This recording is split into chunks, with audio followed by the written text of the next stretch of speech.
Is your Range Rover key fob not working as well as it used to? It likely needs a new battery.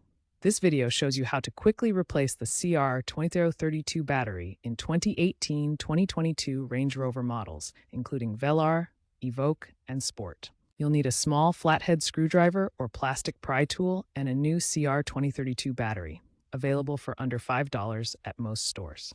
Diminished range or unresponsive buttons are key signs it's time for a replacement. Let's get started. First, gently pry open the key fob casing with your tool. Be careful not to scratch the plastic. Remove the old CR2032 battery, noting which side faces up, usually the positive plus side. Insert the new CR2032 battery in the same orientation. Reassemble the fob, ensuring it snaps together securely.